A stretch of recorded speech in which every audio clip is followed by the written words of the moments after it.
Welcome. This is Craig Applegath, and this is the 21st Century Imperative Podcast, the podcast series that explores the insights and approaches of scientists, designers, planners, engineers, business entrepreneurs, and other successful change makers who are finding effective ways to meet the three critical challenges posed by the 21st Century Imperative. These are: how will we continue to live on our planet without destroying our biosphere? How will we repair and regenerate the environmental damage we have already caused? And how will we adapt to the escalating impacts of climate change? Each episode will feature an interview with an individual whom I think you will find not only inspiring, but also very relevant, helping you answer the question, what can I do to meet the challenges of the 21st Century Imperative?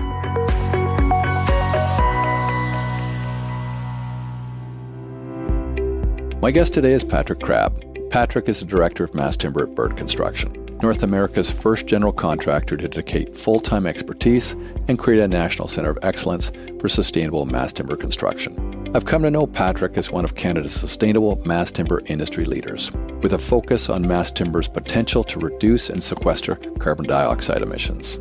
Patrick is not only hugely knowledgeable, but he is also one of the most passionate and energetic advocates for sustainable mass timber I've met. Growing up in a wood manufacturing family and then earning degrees in biology from St. FX University and then an honours degree in wood products processing from the University of British Columbia, Patrick brings a lifetime of experience and expertise to sustainable mass timber construction. In his leadership role at Bird Construction, Patrick supports 18 districts across Canada with a focus on providing constructability input during the design and pre-construction and construction phases, as well as educating project teams, clients, and the public. He is an active member of the Carbon Pricing Leadership Coalition, led by the World Bank, and a trusted advisor to Infrastructure British Columbia and the Canadian Wood Council. Our conversation ranges from a discussion of Patrick's passion for wood and mass timber as a powerful tool to meet the challenges of greenhouse gas emissions and reduce embodied carbon in the construction industry, to the opportunities and challenges for mass timber market acceptance, to the advice he would give listeners, and of course, to the two books that Patrick recommends to listeners. I hope you enjoy our conversation. Patrick, welcome to the podcast. Thanks, Craig. It's a pleasure to be here. In the introduction to this episode, I talked about your career to date. Clearly, you are passionate about mass timber, sustainability, and carbon. So why don't we start off by you talking about your passion and how it became your career? Yeah, my passion for wood products and forestry, I didn't really have a choice, to be honest. My diapers were changed in the sawdust pile and sawdust in my veins kind of through my education and so on. But it found me. It found the right person. So it was instilled from being involved in a family business, forestry based. And as I was educated through life and worked different jobs, I always try and found ways, looking through the lens of the family business, how it can relate back to business or to the greater things in the world that kind of need to be addressed, climate change in this case. And being a biology buff, speaking to another, learning about photosynthesis and complex carbon chains being stored in trees, so carbon sequestration, and the carbon cycle and the lungs that forests across the world provide our world with, and producing oxygen and storing CO2.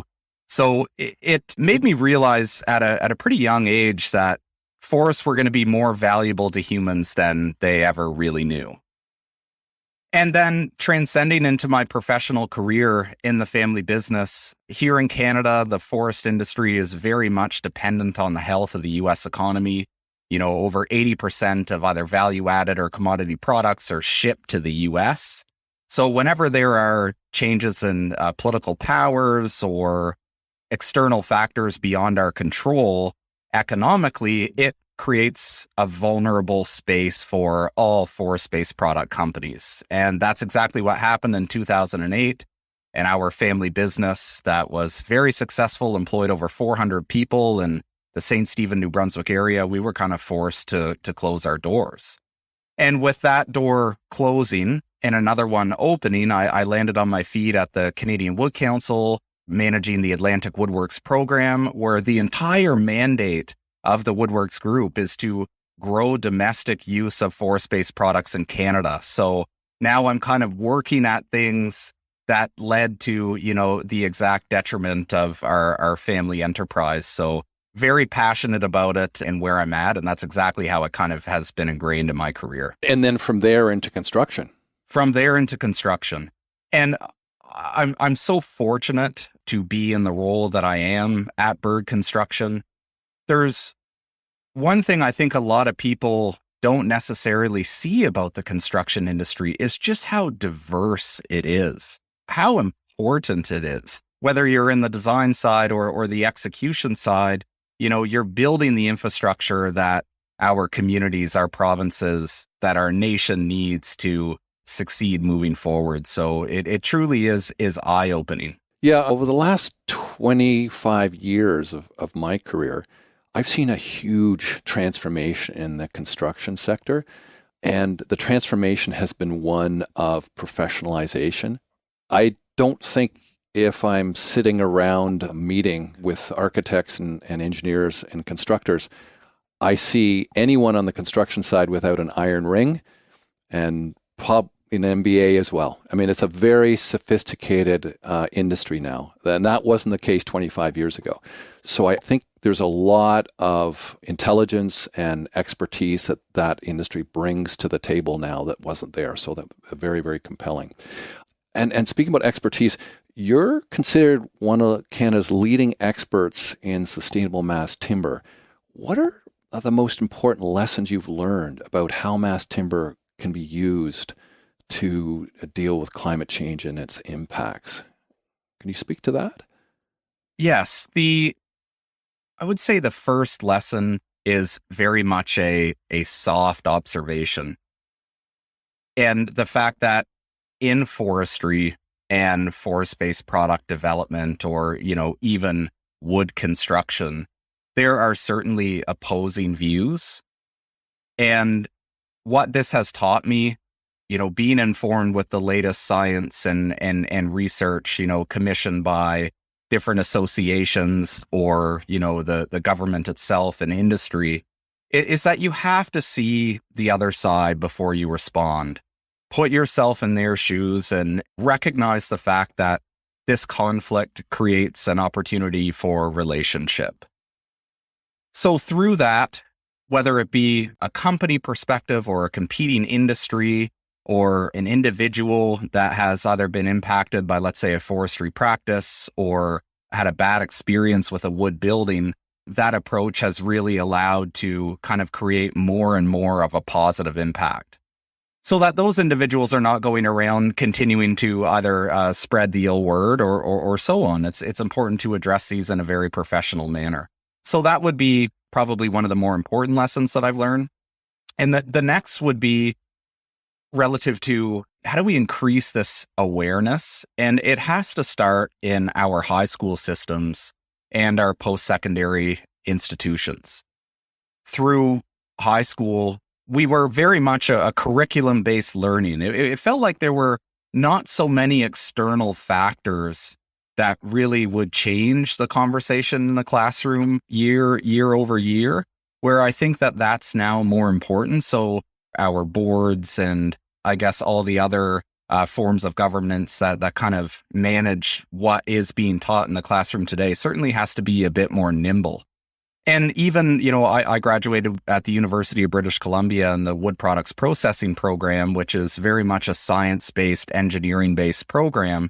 And we were not learning about climate change and the impacts of forests and the benefit of our forests in this role and how that's balanced between wood product production and sustainable forest management.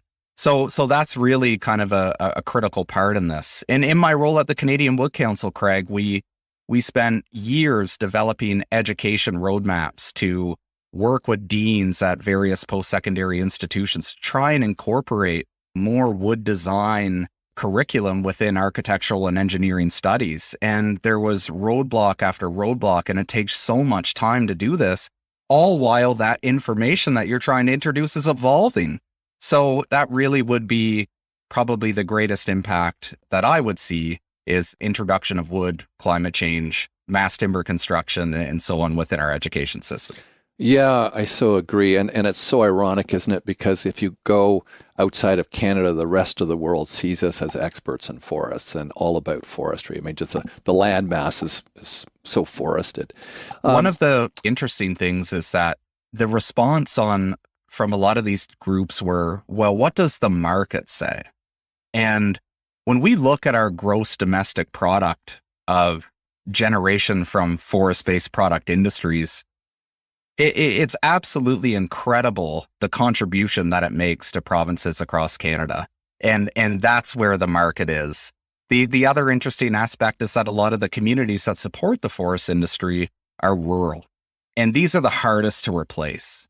So, it has to start with our education. and that's as an opportunity that we can talk about later is the potential for mass timber to be a real opportunity for rural development and indigenous development for that matter. One of the big benefits of mass timber is the fact that it has a very low embodied carbon footprint.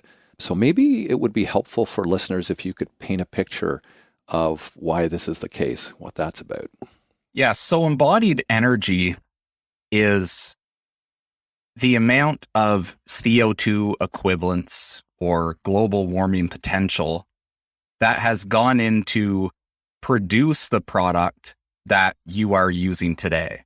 So from the resource extraction all the way to transportation, conversion, packaging it back on the truck, going to the construction site to end of use, either deconstruction, demolition, and what happens after you have that material. Is it either combusted or put into a landfill? So it's this very comprehensive life cycle analysis that tells the carbon story of the product you're going to use. And it is probably the blind spot in current design and construction practices. And I think a lot of the blind spot in carbon policy. In fact, Architecture 2030 has defined that embodied energy is now the more dominant portion of the conversation by far for new construction than operational. Because on the operational side, our grids are getting cleaner. And, I have many theories about how quickly that could be accelerated. And our grids are getting cleaner.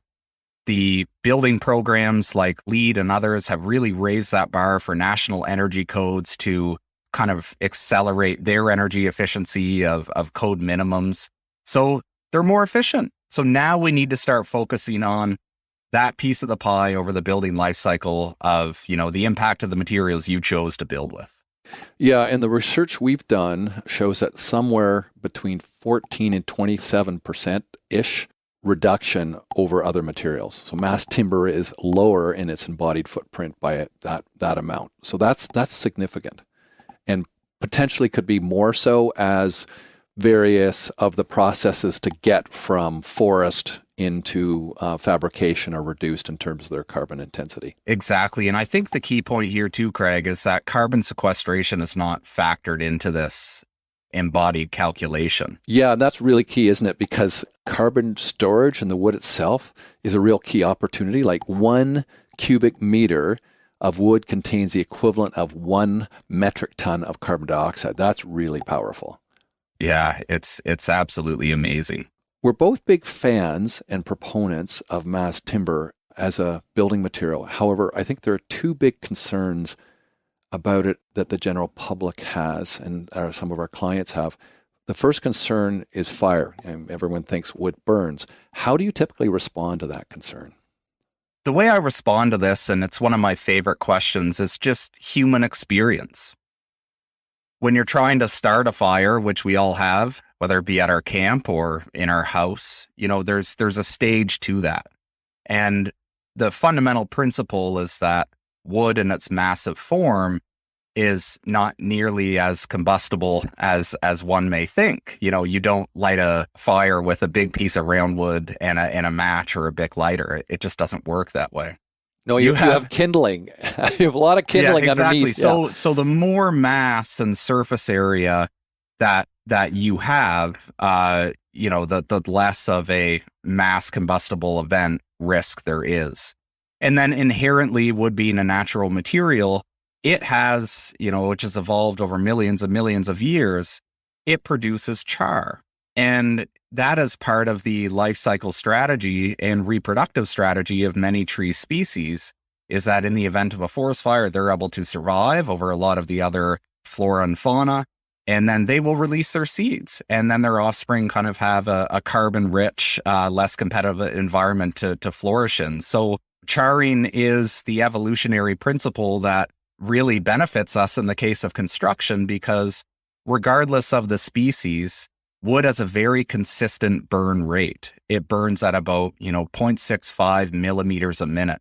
So you can really design a fire rating to whatever you would like by just simply following that char calculation, which is, kind of verified in a lot of our engineering standards today.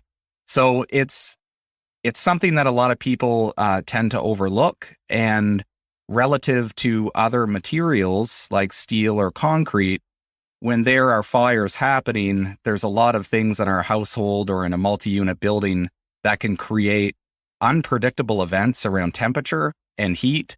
And in some cases, steel or concrete, which has a lot of rebar in it, will have these critical buckling points, which can be very dangerous. And it can be difficult to kind of get people out within the fire rating that was specified. Where wood, it's very consistent, as I said. So it kind of creates more of a predictive index and can potentially be better for life safety.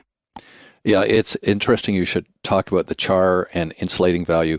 In some of our building designs, we're using mass timber to fireproof steel.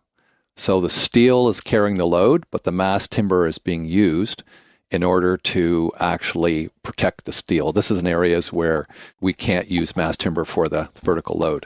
Anyway, it's a very powerful and counterintuitive reality.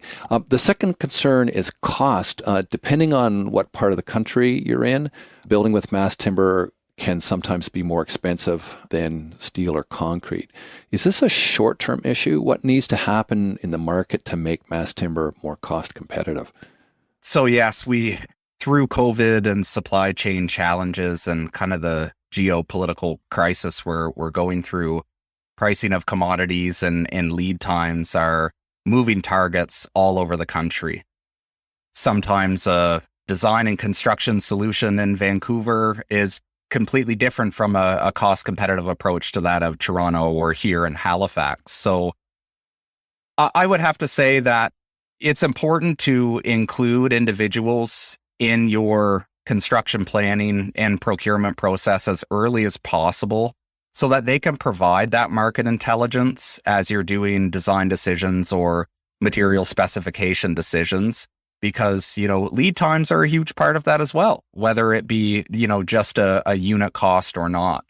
But in principle, for a mass timber building to be cost competitive and let's say a more predictive landscape like 3 years ago, you have to really consider supply chain constraints and the manufacturing capabilities of that supply chain and design to its capabilities. So there are certain mass timber producers that can make a certain CLT panel of a certain size, a cross-laminated timber panel. There can be a certain glulam size that is much better that they can make efficiently for a residential or an institutional building. So capturing kind of that design for manufacturing and assembly approach early can make the project much more cost effective. Now, adversely, we often get a steel or concrete design and the last minute they can't make the numbers work. So they'll pass it over to us and say, Patrick, can you make mass timber work? And it's just like, it doesn't work that way. You have to inherently think about the form and the function of the building in order to make mass timber comparable in price. And often, sometimes it's more competitive.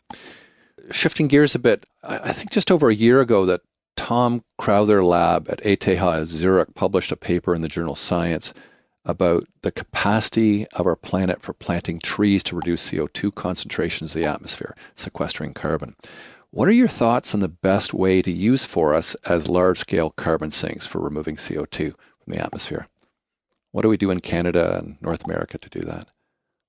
So we're seeing a lot of different groups managing forests from a carbon perspective, whether it be here in Musquodoboit, Nova Scotia, Craig with Growing Forests, or the SEC group, which I've come to learn more about on kind of the west coast of the USA.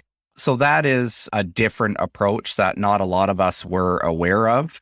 When we look at the economic sustainability of harvesting some forests, it can be a carbon detriment.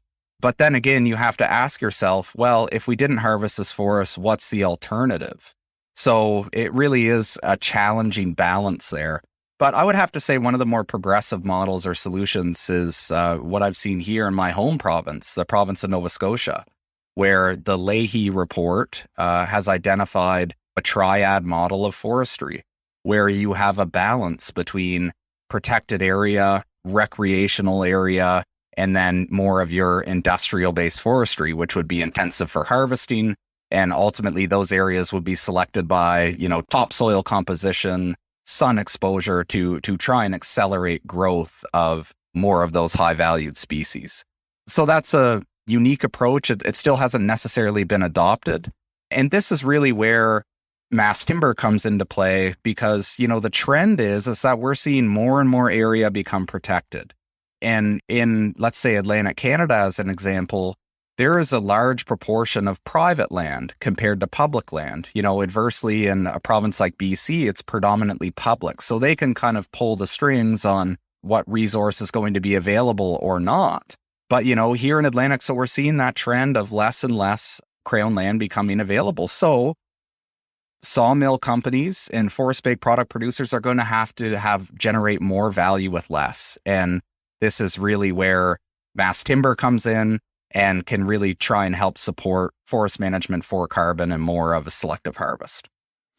Yes, and to do so is a big set of moves. So what do you think is the best way to drive, or are the best ways to drive large-scale change and large-scale action, the kind needed to move us in the right direction dealing with climate change and its impacts? So specific to climate change, taking off my mass timber and forestry hat, I would have to say that a carbon tax is probably the best solution. We are running out of time. We have the net zero objective by 2050.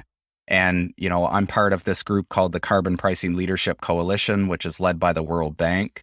And they have been investigating the carbon tax, its various levels, and how you do a coordinated execution of this tax from country to country so that it's fair and you're not creating kind of that economic egress from one country to another to capitalize on a lower tax rate. But ultimately, there has to be a bit of a consequence for no action, not a bit, a lot. And then utilizing that tax revenue in a very transparent way to accelerate green industries, whether that be renewable energy generation and research or lower embodied carbon products or kind of incentivizing net zero, carbon zero infrastructure. Yeah, I agree with that. And so I guess the reality is politics. It's getting out and voting and making yourself heard about the importance of a carbon tax. Generalizing from your own experience, what do you think are the biggest challenges and barriers to coming to grips with how we meet the realities of climate change and climate impacts, and the necessity to not only reduce emissions, but also adapt to these huge impacts?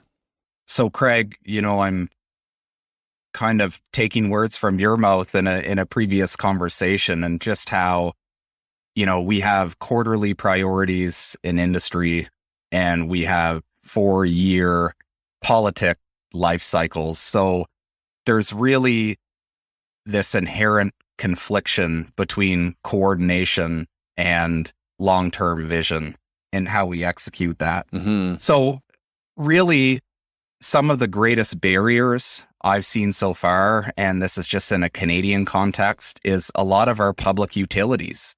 There is so much opportunity for renewable generation or phasing out high carbon energy production that is just not being capitalized on because it allows them, they lose control, and it's just stifling innovation in so many ways. And we all know that money is what makes the world go round. So if we could certainly find that balance between ways for industries to participate and yet still provide the necessary monies to our public utilities to function properly.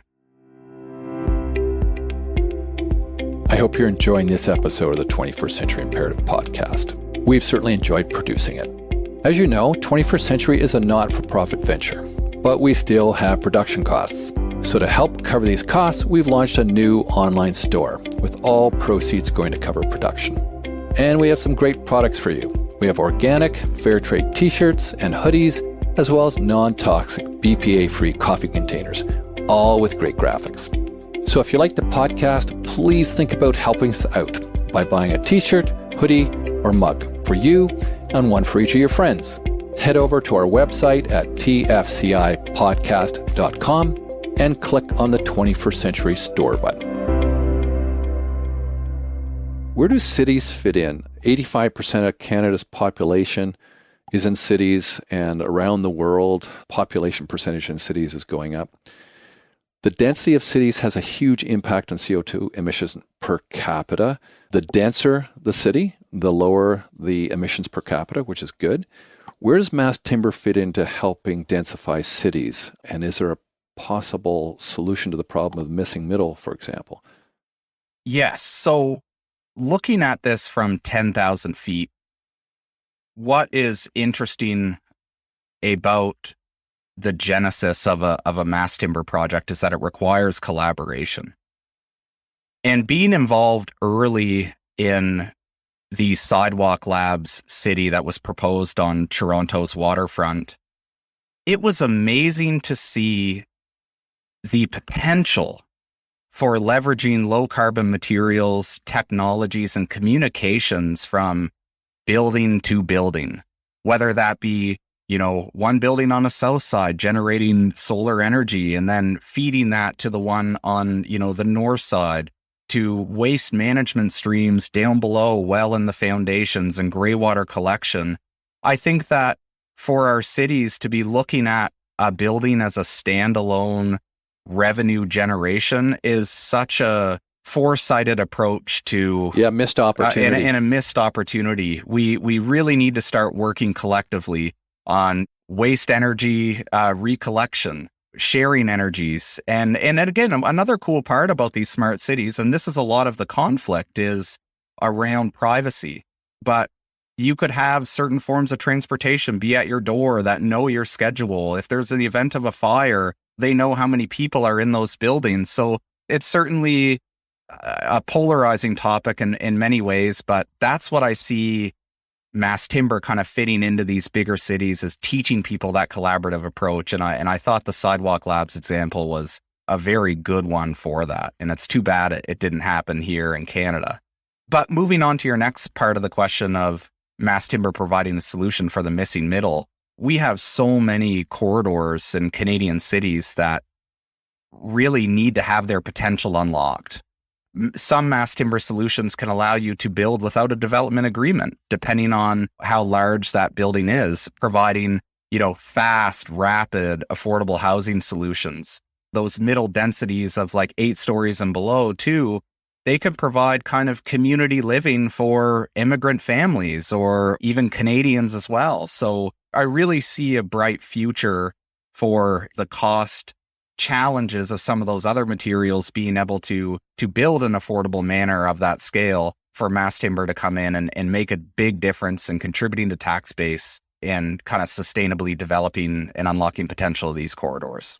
I think there's a lot of opportunity, and as we've talked about this before, stick frame is good up to about 4 stories.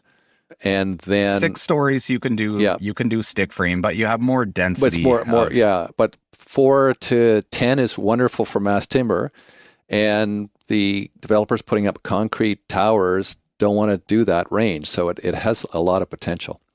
What about other opportunities for environmental regeneration? How do we repair the damage we've caused? Is mass timber and sustainable forests a potential solution there?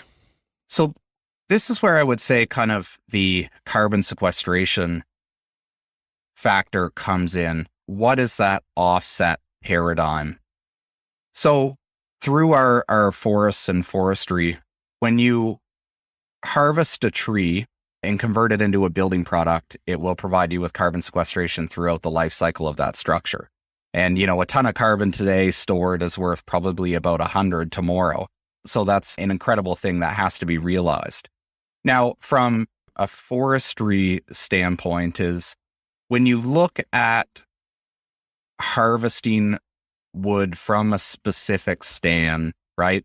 There is amount of carbon that is going to be stored in that stand through, let's say, a 40, 50-year life cycle when it's ready to be harvested. And then you are to cut it while you have that offset of those building materials that were produced from it. And then the younger trees that are coming in, they can actually absorb carbon at a much faster rate per land area than that existing forest that was there, depending on how it was managed as well. Younger trees are much like humans. They grow quite fast until they reach a certain status, and that carbon sequestration can be quite rapid. So that's an interesting principle to understand in how we manage our forests for carbon is through proper forest management to get more fiber per square hectare and to obviously prevent that of insect infestation or manage them to reduce fire risk if it's an aging stand and so on to prevent a mass carbon event. Which is more of a challenge given that the overall global average temperatures are going up and drying is happening in some forest areas. Exactly. So there's a complete shift in, your question for sure. We're managing for carbon in so many more ways now than we are just for output. Yeah. Any other ideas that you're seeing or hearing about that you're seeing in your role for moving the needle on climate change? One of the things that really needs to be looked at is that we have to start managing infrastructure from a carbon basis. Carbon is the universal language. Maybe we need to stop looking at chasing points in certain building accreditation programs and really starting to focus on, what is the carbon impact of this decision? So agree. It's so right on. And that will simplify our approach moving forward. It will, I think, streamline the supply chain because people that want their products specified in a lower carbon target will have third-party certified environmental product declarations that show that nutritional label of CO2 equivalents or global warming potential. That's the blind spot. And it really starts to need to be incentivized and understood because so many of our building accreditation systems today don't talk about energy. They talk about energy. They don't talk about and the problem with energy is depending on how the energy is made and supplied to buildings, it could be either low carbon, like in Quebec or BC, or high carbon, like in Alberta. So yes, I think the carbon as a measure is really a powerful tool. And I guess one of the concepts I think that really needs to be explored is how can industry fit within the framework to the path to net zero? And one of the best examples is if, let's say, a Bird Construction were to build a bricks and mortar warehouse for an individual that they just wanted concrete block and a steel roof, and Bird could say, well, no, we'll build you a zero carbon net zero structure if we can have your carbon credits, and we'll make that investment and we'll charge you the same rate as your, kind of conventional design. I think that level of participation with industry in monetizing smarter carbon decisions and contributing towards, jurisdictional net zero goals would accelerate the carbon economy more than we could ever imagine and expedite the timeline to achieve our net zero goals. It's also a really good reason why having the construction part of the design process right from the beginning. Absolutely. So that those kind of options are something that can be discussed as the design and engineering is being done. No, so agree. What do you think's missing from the discussion of climate change? Are there any other questions or better questions we should be asking? What is missing is kind of the consultation with various levels of industry on what is the framework for governments moving forward. Participating on one of my Carbon Pricing Leadership Coalition events, I heard a climate leader, Josh Delbeck, and he's an EIB climate chair at the School of Transitional Governments. And he said that even today we have, let's say, Air Canada publishing a ticket that says you can buy a carbon offset, right? But where does that go? What happens with that? Industry is showing how they can help empower consumers, but we don't know whether that is actually going to where it's supposed to go.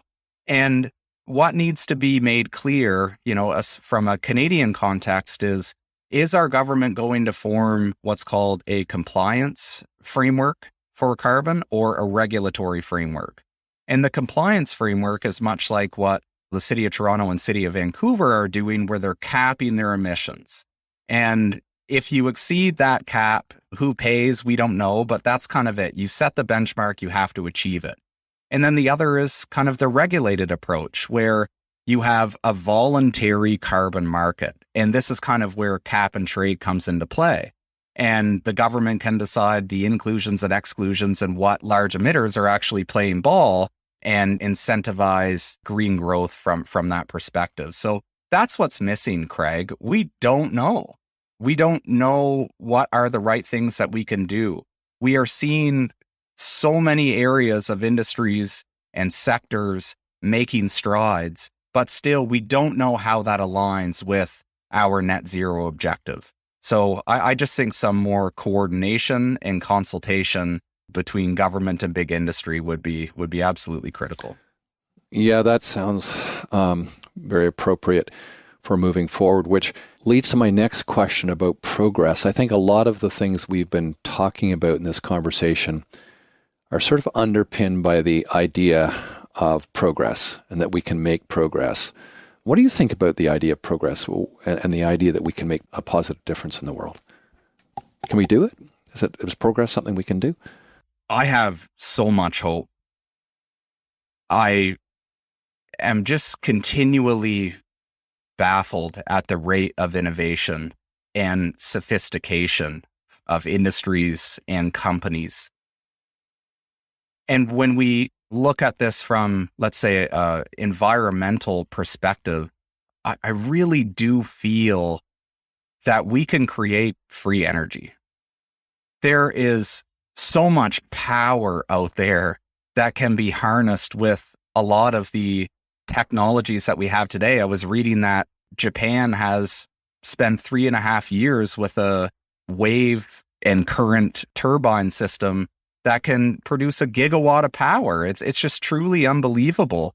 But, we have to enable these things, and there's certainly no money in free energy. So that certainly may not be attractive to the quarterly profit framework of businesses and the political term. But yeah, I really do have so much hope. And I feel now too, we're in a new era. We are in a new era where somewhat people of our nations are pushing back and asking for questions and are really becoming aware of things like inflation and what will need to change. And this is kind of in this whole age of recruitment and retention for businesses and sectors. There's so much opportunity to capitalize on this and to pay people fairly and have really good benefits to your job, whether it be flexible or daycare or so on. There's so much opportunity out there in the time of this adversity. It really does give me a lot of hope.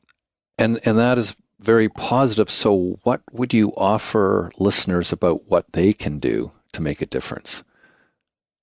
I would say it's very important in this age of information to have an informed future.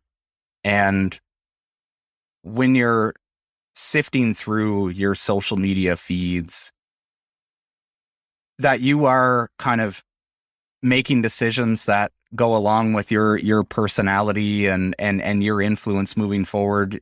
You're just doing a bit of research and fact checking behind what it is that you are aligning with to make sure that it is correct and that, you're kind of setting yourself up for a proper mental health direction and a professional direction moving forward.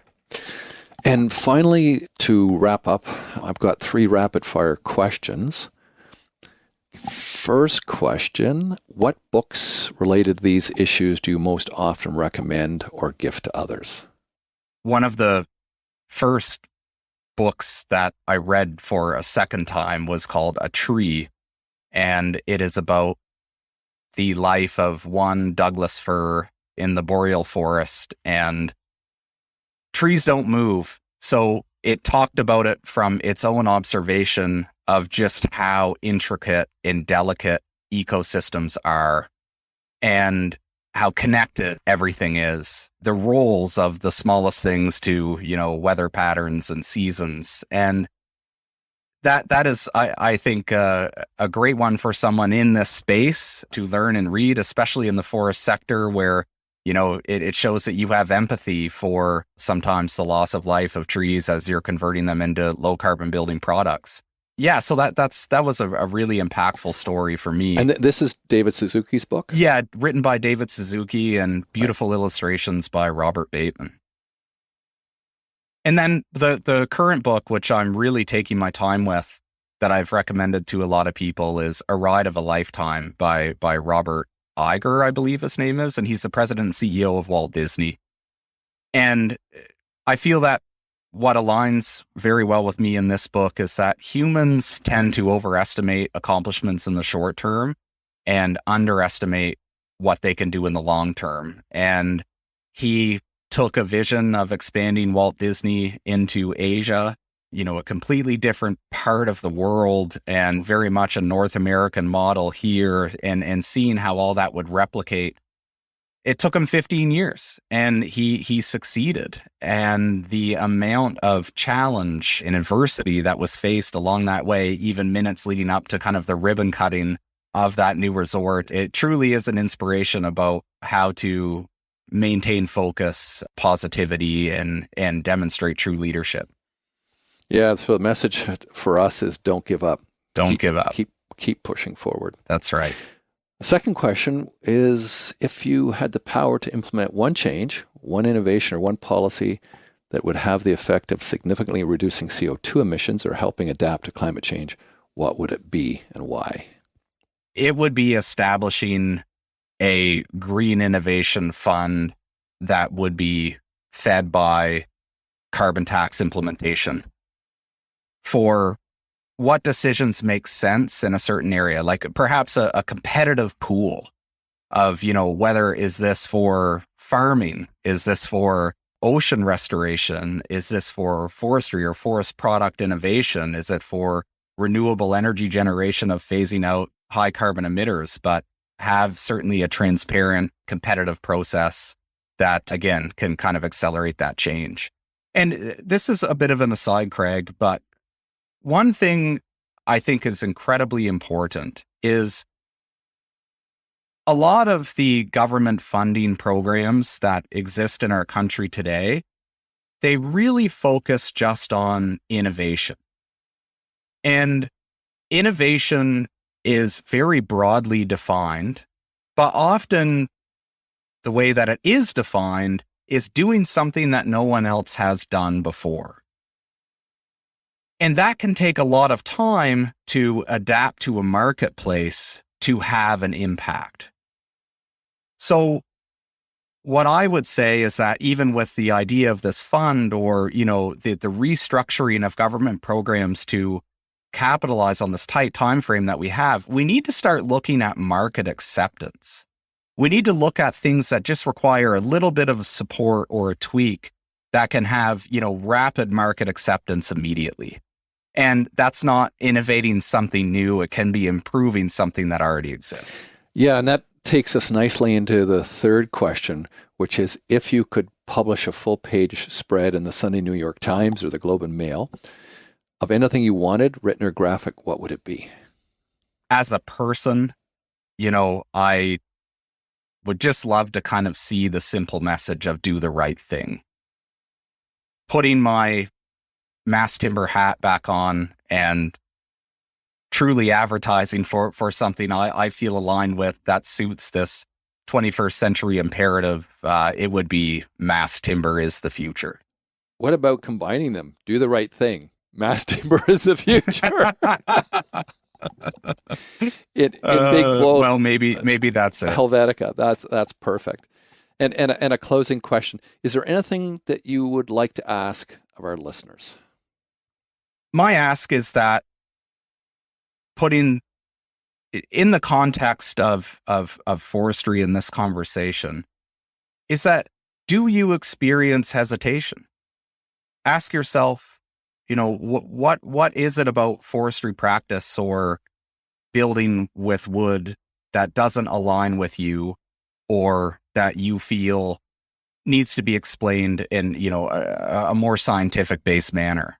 That's really what the question I would ask. And please contact me. I'm happy to have that conversation with you to hear your side and remove the emotion and try and understand where the common ground can be. But also, there's an incredible resource the Canadian Wood Council has established. It's called Woodworks, and it's their mandate to work with the public and various professionals to provide the latest third-party science-based information to help address perhaps some false perceptions around forestry and forest-based product construction.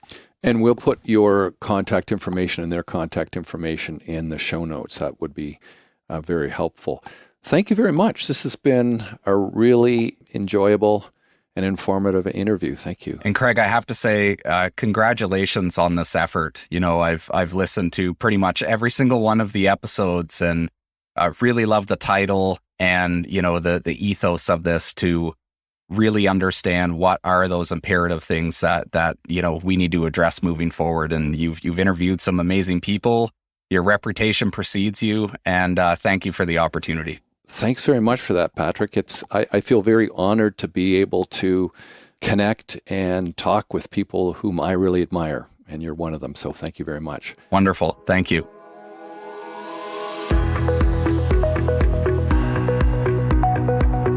You can find links to more information about this podcast and to notes about the books and references we've discussed at tfcipodcast.com. And if you like the podcast, please let us know by rating it on the Apple iTunes podcast website, and by sponsoring the podcast on our Patreon sponsor page at patreon.com/TFCI podcast. This podcast is ad-free and relies entirely on listener support from people like you. So, if you find our podcast interesting and valuable, please consider becoming a patron. Your sponsorship will not only help us cover the cost of production, but we will also be spending 50 cents of every sponsorship dollar to plant trees. To do this, we have formed a partnership with Community Forest International, who will not only be planting seedlings for you, but taking care of them to make sure they continue to grow and absorb carbon dioxide out of the atmosphere. So please head over to the Patreon page and become a sponsor. Until next time, thanks for listening.